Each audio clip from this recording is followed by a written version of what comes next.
Good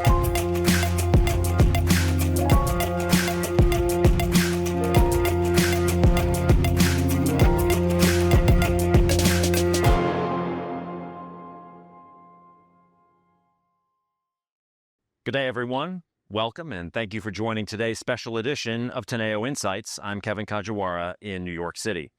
This week, Teneo released its fourth annual CEO and Investor Outlook Survey, bringing together insights from more than 350 global public company CEOs and 400 institutional investors, collectively representing over $19 trillion in company and portfolio value.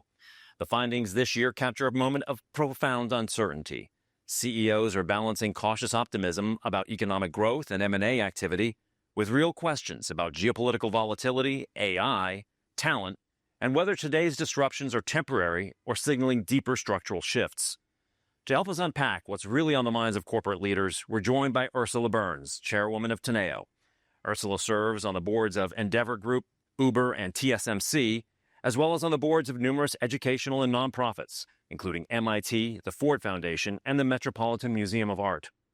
With her unparalleled experience, she brings an insider look into how companies and leaders are navigating our new normal. Thank you for joining us today, Ursula. And it's hard to believe it's been a long, chaotic, and disruptive year, but here we are at the end of 2025, looking into 2026, and our survey, as you know, has just come out.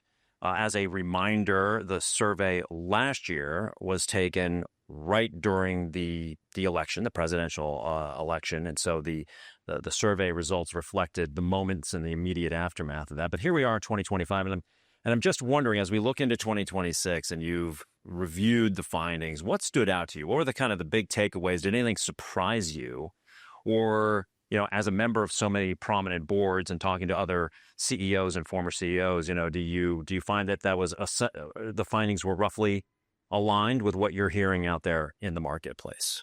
So it's always fun to be with you, as you know, Kevin, one of my favorite guys, and I love this old CEO survey time because it does allow us to kind of slow down a little bit and think about what we've heard over a year. And it's really good because it's written down so you can't kind of tweak it too much. You have to pay attention. Summary feedback is that, it aligns with what I'm seeing in boardrooms and discussions I'm having with CEOs. As you know, I spend time on public boards, on not-for-profit boards, and lots of time in just conversation with business leaders. And I think in summary, what we've heard in the survey is kind of what I expected to hear.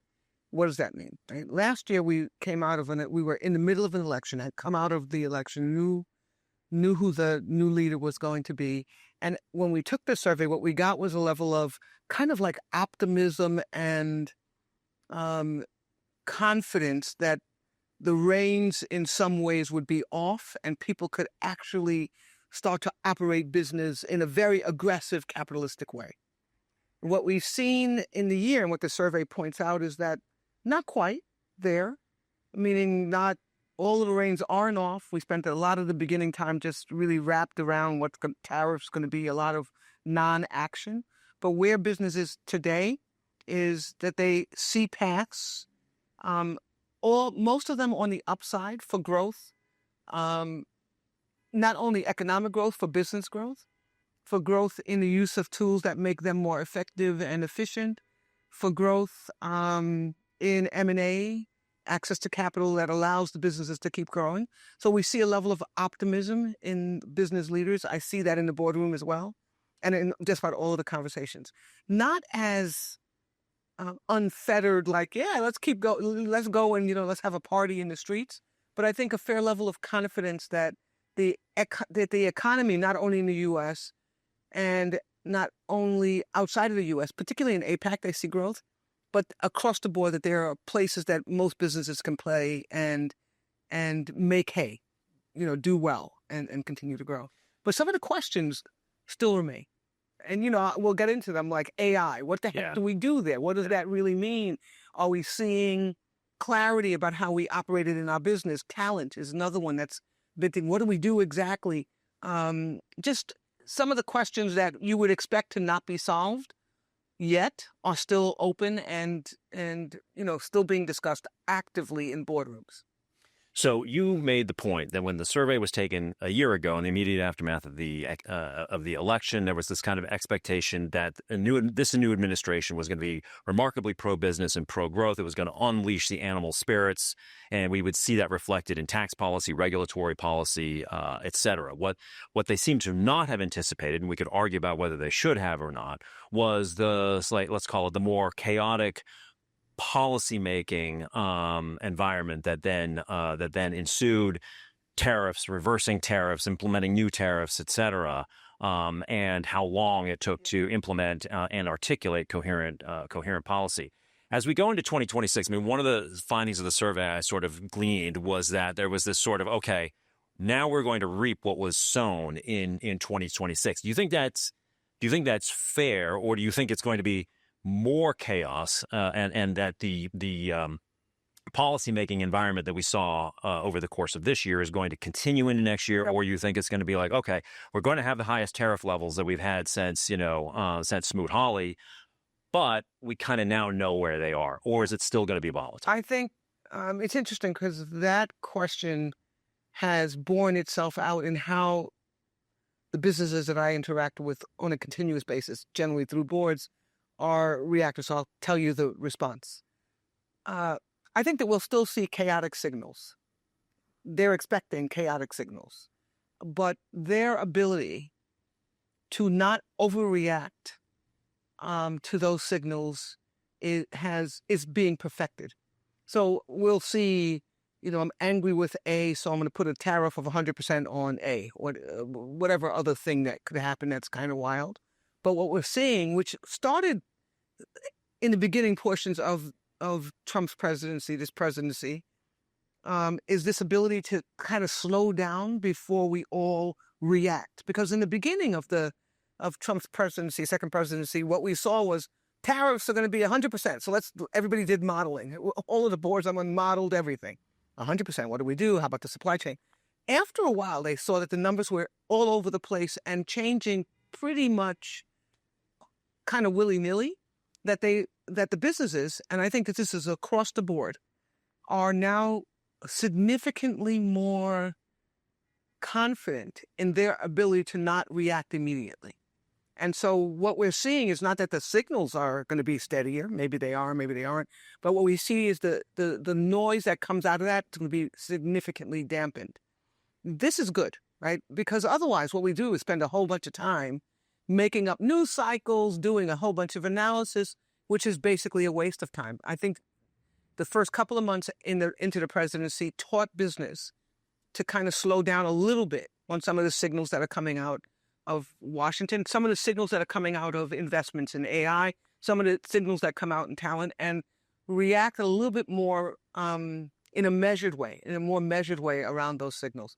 But I don't think we're going to get less noise. I just think our response is going to be less. So given what you just said, and obviously our audience knows that you sit on a number of very prominent boards, but equally importantly, you talk to a lot of other board members from a very diverse set of industrial backgrounds. So in your view, as we, given what you've just said and heading now into this era of 2026, and obviously with a midterm election coming less than a year from now, what are boards most focused on in this environment? I think it's a great question, and it is all over the place, but in the right places, all over the place, like many, many different things, but in the right places. One, this whole idea about deglobalization is real.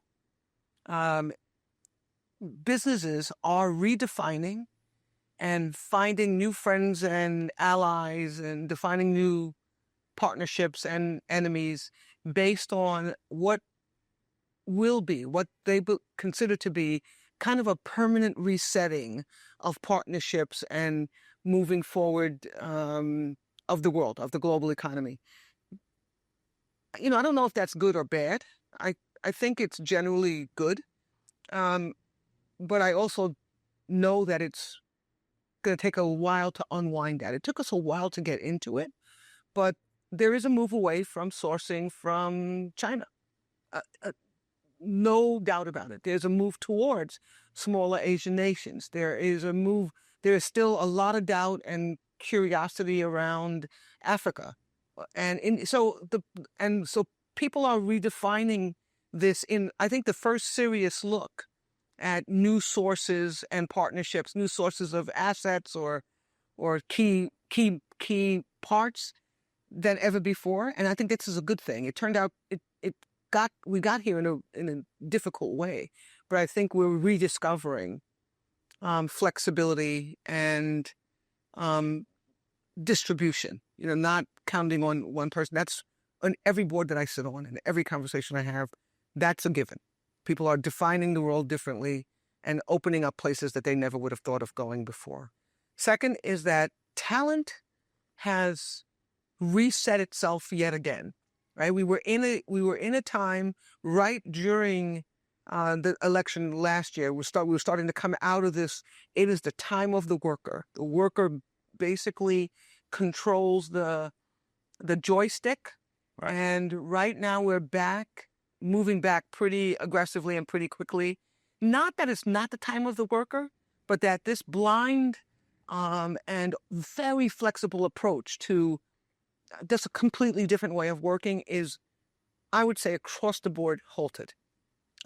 Two, some of it I think good, some of it, you're not here for my opinion, but some good, some not so good, and we're going to still see some adjustments. But talent and the management of talent, where it works, how we pay them, what tools they can use, what their responsibilities are, what our responsibilities are, is definitely a permanent resetting of that for sure. The third is technology, AI. I would say a year ago, and even before that, 2 years ago, there was still this kind of like bewilderment. There's something happening here. We think we should be doing something with this, unless if you're NVIDIA or TSMC or, Google, Apple. Not a buyer of AI. A buyer of AI, a user of AI, the 99% of the world, right? The whole question was, something's up here. We know it could be really good from a cost perspective and a productivity perspective. It could be really bad from a competitiveness perspective from themselves, but we're not really sure exactly what to do. So let's everybody talked about it, but I tell you now, in all of the boards and in most of the conversations inside of their firms, they are narrowing more and more on the places that they're going to focus, how they are going to invest, and they are looking for real returns, but not, I'm going to cut my cost by 20% and therefore the outside world can see it. It is mostly in continuing to build their resilience, but also looking at the cost line, right? And it starts at the lowest level. Everybody talks about call centers. Everybody talks about transaction processing type of work. That's for sure. But there are also some really big gains that can be made in programming, for example, and how efficient your technologists are. And people are starting to actually practice that more and more. It's still far from well-defined. It's still far from clear how everybody would use it. And it's also far from how do we really govern this thing, for sure, because there's still lots and lots of questions. I think rightfully so and appropriately so. Lots of questions about exactly what do we do? How do we get skill sets? You and I were speaking previously about this. Every board asks itself, okay, are we fit for purpose? And we generally look around and say, yeah, we do this every year. We do a board survey every year and every board that I'm on. And for the first time, we're starting to say, maybe we need one of these guys, these AI guys. Maybe we need some kind of a way to be more in the loop there. And I think it's opening up in an appropriate way and in a good way, a look at the talent needed in the boardroom and how do we actually get that? How do we get that so that so the boards can be fit for purpose as well? Let me ask you this, because, I'm understanding that we're in the early innings of how AI is going to transform our economy and our society and businesses. But one of the things that was interesting, I thought, in the survey was that the CEOs overwhelmingly said that they were going to be increasing headcount, most likely, at very base levels, mid levels, and at senior levels, which sort of flew in the face of some of the worst fears that society tends to have about AI. I thought that was interesting. But my second question, though, comes, and maybe I could ask you to take off your corporate hat and maybe put on your MIT hat here for a second, because corporate America and our society are dependent on these top-level schools. And frankly, schools, we're having a debate about secondary education in this country right now. But a pipeline of talent that is ready to transact in the contemporary economy. How are the MITs of the world? They obviously have the cream of the crop choice, but how are they shifting in this environment? It's a great question, and I think that there are two vectors or three vectors. One is how they deliver education. This has been coming for a while, and it's speeding up now more and more. Not only higher education, but even K through 12 education. How is that delivered? How do we get more people, younger people in this case, but anyone, based on what we have to relearn now, how do we get them ready for the future? How do we get more people comfortable with the technologies and the ways of thinking needed to participate more fully and more productively in society? MIT, schools like that, the Gloriful 10, there's a whole bunch of words that you can talk about, are all on that. And the great news about it is they're not selfish about it. So this is something that they are more than willing to and are trying to spread the wealth, right? So it's not just MIT, it's Howard University, it's, Clark Atlanta University, whatever the heck it is, it's University of Rochester, who are all readying and investing behind getting more and more people at varying levels prepared to participate more fully in society, and that's really good.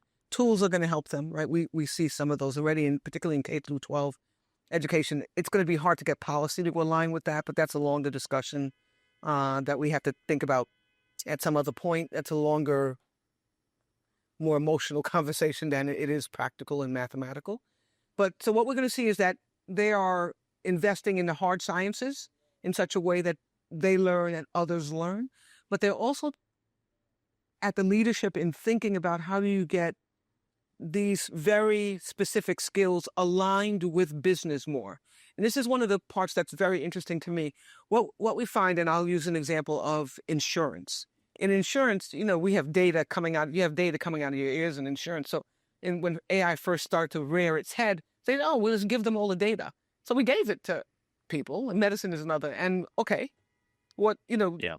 nobody had the right question. So we had all these data scientists with the data, but we didn't have anyone on the insurance side or the medical side that could have a conversation about what the real questions were. Schools now, MIT for sure, Stanford for sure, Howard University for sure, interestingly, are really focused on developing that set of skills as well. So not just the data scientist side, but the customer side, right, so that this conversation can be closed and looped. It's really exciting. And it means that the participation will be broader than, and more human looking like than it would before, right? Because there is a prototype or a stereotypical data scientist, and they're generally not the guys that we have lunch with, right? So we would like some of the guys that we have lunch with to also be in this equation, and their schools are really focused on that, which is a really good thing. But the preparation as we go forward is going to run up against, like I said, things like policy and government, not only U.S., but governments around the world knowing enough to make smart decisions. My fear, and this comes out in the discussions as well, is that we have leaders who are leading countries, departments, who haven't been in a classroom or near anything that looks like a leading edge debate on technology in 50 years. Right.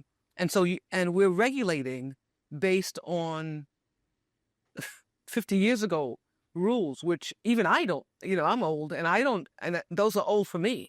And I think we're really running up against now just moving faster than the people who are in charge can understand and can regulate, therefore, and can make good decisions around. And I'm not sure how we're going to close that loop. And based on the way that our government works today, it seems to be pushing against that, not like leaning into it in a positive way. They're leaning into it in a negative way, kind of pushing away. So, we got to hope that that doesn't continue.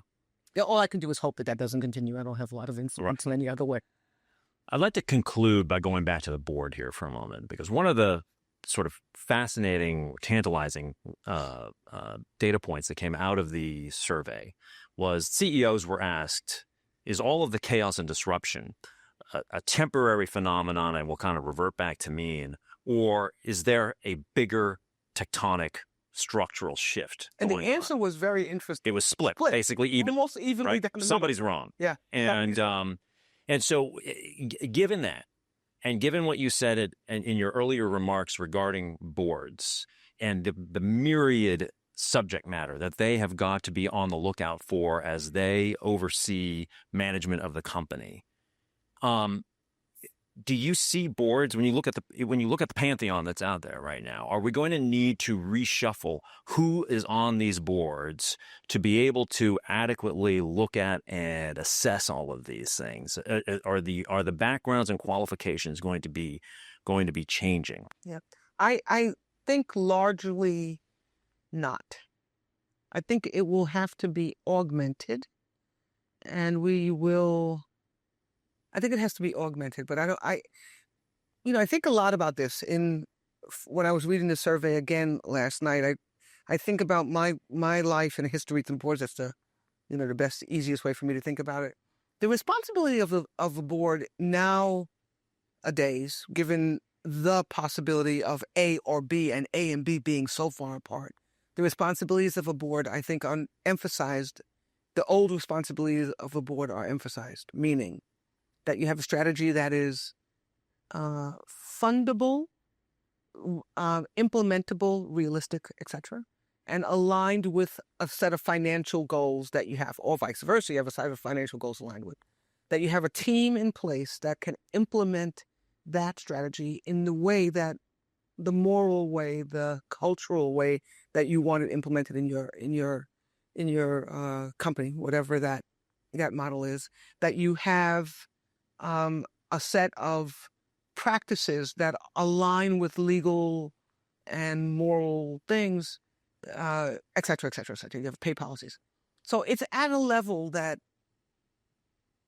and nowadays, because everything is kind of up in the air and nobody knows whether it's going to be A or Z, and that's how far apart some of these questions are, I think having a set of people who are smart enough to have seen quite a few things and who can make judgments and ask good questions and staff good things and et cetera, and be forceful and equal as in places where they should be, and equal with the management teams, is what's needed. And I think that's what that's how most boards are structured. The problem is that they're also dealing with minutia, like, should I spend $15 billion on a new plant? When do you need to know? Like now. What is that new? Should I invest in this new technology? Is the security policy right? They need help. We need help. Boards need help. Very specific help in some of these areas. And there are ways to do that, right? You can get an expert on the board. Doesn't turn out to be very effective because they participate in one discussion. Can you get advisory help and that's a way that a lot of companies do it. You hire a firm like Teneo, or you hire other firms like that can help you on specific work or specific input. That's the way most people are going about it. But I think that the character and the experience level and the kind of maturity level of people participating on boards will continue, is being re-emphasized as the old-fashioned ways were probably pretty good. And I am heartened by that. A number of quote-unquote more seasoned, more tenured people who have been reactivated to go on new start boards for this reason, right? Because they grew, they did it, and now they have to start practicing in a wholesome, fulsome, profitable, strategic way, and they need to go back to the old-fashioned way of just looking at things. I think has been it is popular now, right? So, all these older guys are now participating in some of the newer boards. I think and now we need some newer people. And I'm not talking older, newer age. I'm talking growing up as a digital native, growing up in modern society. We need a little bit more of that actively on the boards. And given that, but nonetheless, we are moving into a new world. some would argue that the single most important practical function of a board is the hiring and dismissal of a CEO. Do you think we're going to be entering into an era where a lot of boards are going to start looking, perhaps skipping a generation for that next generation of leadership at the CEO level? I think the answer is yes, more than we've seen in the past. I think smart boards will not make a step that's so big. Smart boards, we know this now, will start preparing their transitions today, even though those transitions yesterday, a year ago, even though those transitions aren't here for 2 or 3 years. If we don't do that, I'm engaged with a board now, none of my big boards, that literally is going to have to make a decision that we're going to be shocked. It's like, oh my God, this guy has never run a thing bigger than his college dorm kind of a thing. And therefore, it's not only the most important thing is one of the more important things is the C-suite, making sure the C-suite, the person in the C-suite, but I think boards are now, and all of the boards I'm on are now on the C-suite, not just the C man or woman. And that's important. So that you can kind of harden yourself against the key man risk, right? That, this one, a lot more work on that, a huge amount of work on who is the CFO, who is your your CHR, your chief people officer, who's your chief strategist? Do you even have one? How are you organized? Because we realize that it's just too risky and too much to ask an individual to know and do. So we've always had a look for the rest of the C-suite, but now I don't know of any board who lets a CFO. CFO is almost as hard to search as a CEO, right? Your general counsel is almost surely as hard to search. Your chief strategist, my God, and your chief technology. So all of this has moved up to now the board looks at all of these guys and guys generically, men and women, and to make sure that that we have an eye on all of them, but that also that they can play well together and that they cover each other's gaps and it's a lot more interesting than it was before. So certainly the consequences are going to get tougher and tougher, right? Yeah, and one thing I wanted to go back to when we talked about the survey. When you read the survey, it's always surprising to me how optimistic business is, right? Because no matter, sometimes they're a little bit dour, but very rarely. And I think this is because, I'm going to get back to the very rarely, this is because most people have lived through many cycles, ups and downs, and the outcome is that we generally survive. Businesses survive, and a large amount of them thrive. I think that the thing that's different now, and has been for the last kind of 2 or 3 years, is that the level of predictability around what success will look like, the level of clarity around that is lower than it's ever been. But I don't believe people are not clear about whether they can succeed. It's just not clear what it's going to look like at the end of the day. We were speaking about AI and its impact. When this first started, we were all over the world was going to end and they would need no more lawyers and no more that. Everybody is now settled into, something's going to change, but it's not going to be the end of the world. And that's where we've always had uncertainty, but it's been uncertainty in a lane that we had friends and we had enemies and we were uncertain, but there was a lane. Now the lane is not even straight anymore. It's all over the place. And what business is adjusting to, what the CEO survey definitely points out is that, they can kind of operate the business and they feel generally good about that. Couldn't they be sure, or is there unanimity in the way that they're going to approach it? No, it's going to be different than the history and than the past, and it's maybe different business to business, and it definitely is. It's interesting if you serve on the board or follow closely what's said in the market, right? Oh my God, the S&P 500 is up percent after percent after percent. It looks great, the world. And then you peel it back and you realize it's like 10 stocks, right? And everybody else is kind of living in not a bad neighborhood, but they're not living in this, 30% growth, 30% market cap acceleration, or even 50%. One of the firms that I'm working with, they're not living there, but they're okay. And I think that where we are now is that with that level of volatility on any given day is what businesses have to deal with. That level of, yeah, it's really great. We found something else really new. There's a war starting here, but everyone is the longer we're in this, the longer business is in this, the more we get a year-to-year survey that says, I'm pretty optimistic, because they get more and more hardened against shocks. So if I could summarize, what you're essentially saying, if I hear you correctly, is boards, managements, investors, nimbleness is really going to be critical. Nimbleness, a positive outlook. And this didn't come out as much in the survey, but it comes out in all of the conversations, that there's opportunity out there. It came out in the survey too, by the way, but I'm making it more joyous, right? There's opportunity out there. And people are looking at as much toward that, nations or areas of the world that can grow faster than others, M&A being not only could be a risk for you, but more and more an opportunity to fill gaps, to access to capital going up. Look at this. We have a lot of talent and a lot of tools to use in developing new talent. So there's a level of optimism now creeping back into the ability of people and businesses to adjust to some of the uncertainty that's out there. And a couple of years ago, it was just, my God, can we just settle down? Can we just get a couple of predictable days where, we know who our friends are, we know who our enemies are, we stop talking about all these new words like deglobalization or AI or, all of this stuff. Now people are it's in their ear, it's in their head, they know how to deal with it. So, Ursula, thank you so much. Always appreciate your insights. Yeah, I love doing this with you. The Vision 2026 CEO and Investor Survey is now out. There's a lot of data in there. I encourage you to take a look at it. If it prompts any questions, please don't hesitate to reach out to us at Teneo Insights at Teneo.com. Until next time, I'm Kevin Kajiwara in New York.